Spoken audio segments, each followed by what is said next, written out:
Hi guys, it's Michelle here from Michelle Morius Art. Today we're going to be doing this lovely blue butterfly in Caran D'ache luminance color pencils.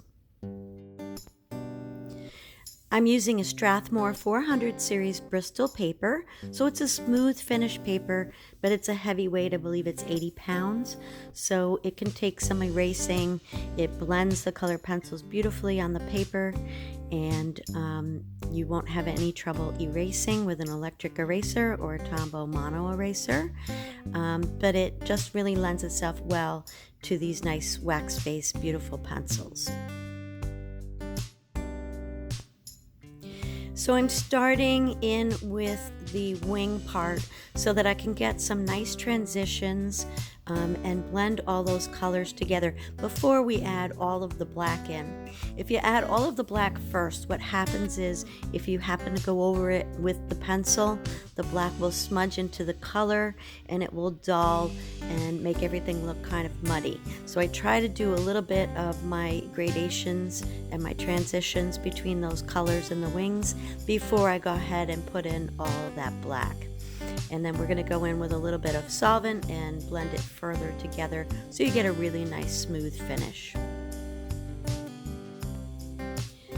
So once I have all those beautiful blues mapped in, then I will start to go in with my black color pencil.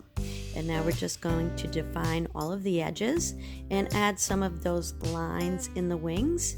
And we're just going to put a nice light coat on everything, and then we'll build it up as it goes. As always, you want to start with a nice detailed sketch of your object, and you want to have your reference photo readily available to keep looking at as you're doing the drawing. I have an iPad in front of me at all times with my reference photo, and I constantly look up at it so that I am not getting lost in the drawing process. It just makes your life a little easier. Now, I put my sketch down with a 2B pencil, and then I go ahead and I erase some of it so the lines are very faint, and this way you're not smudging any of that graphite in with those beautiful colors that you're putting down. It can get muddy if you don't erase a lot of those sketch lines when you're starting.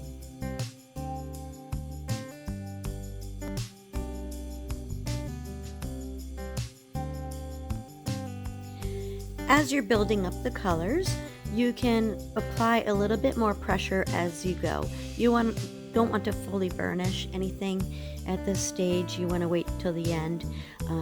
But as you increase the pressure, that wax-based pencil just blends beautifully with itself and blends all those colors really beautiful. If you know my channel, you know that I always love to use the Polychromos oil-based color pencils. But I have this beautiful set of Caran D'ache luminance pencils, and I thought I would try it out and just give it a go today. They have a really high light fast rating, and they're probably one of the most expensive sets of color pencils that you can find because of their light fastness.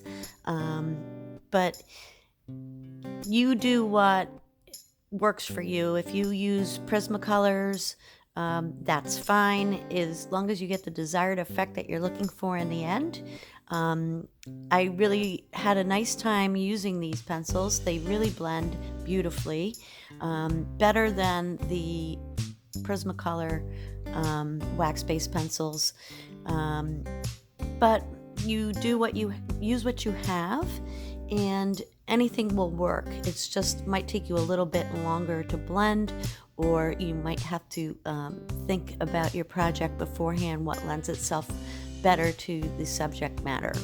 Now, I usually prefer those Polychromos pencils because you don't get a wax bloom. Wax bloom means you get a waxy kind of finish look to the piece, and as it sits, the wax kind of comes up and it makes your work look a little bit cloudier. Now, I didn't find that with these Caran D'ache luminance pencils. I do find that, however, with the Prismacolor pencils, that if you have an older piece of art and you look at it, a year from now, you see that wax bloom, that wax that comes up to the top, and it can look a little cloudy.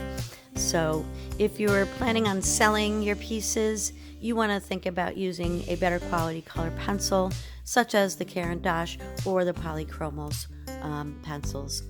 Now you see me every now and then go in with a little brush, and I brush those color pencil crumbs off of my page so that I'm not dragging them around with my hand and smudging my background of the paper.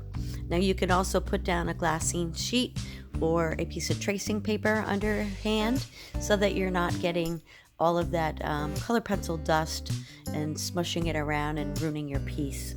I use an overhead camera when I'm doing my pieces, so it's hard for me to use a piece of paper. I want you to be able to see everything that I'm doing as I'm doing it. But if you're doing this at home and following this exercise, please put a piece of paper on your hand, and that will just save you the heartache of trying to go ahead and erase all of that colored pencil dust that you've dragged around when your piece is done. So we're going to work on our shadow a little bit. This is what makes the piece come alive and makes it look more 3D when you add that shadow underneath. So I'm using a 6B mechanical pencil, putting down a little bit of material, and then I'm using my blending stump to further blend it out to give a really nice smooth shadow effect. And I'm going to do this in light layers. So I'm going in with a little bit of graphite with the pencil, and then I'm going to go ahead and I'm going to smudge it out with that blending stump. And then we're going to keep adding this until we get to the desired effect that we want, which is a nice, pretty decent dark shadow underneath the butterfly. And you can see it really starts to look three-dimensional when you add that shadow in. And I'm going to do this just really gradually as I go, and keep blending in between. Every time you put more material down, blend it out, and you will have a really nice shadow. You can use an airbrush if you have one, and masking film. I don't own an airbrush yet.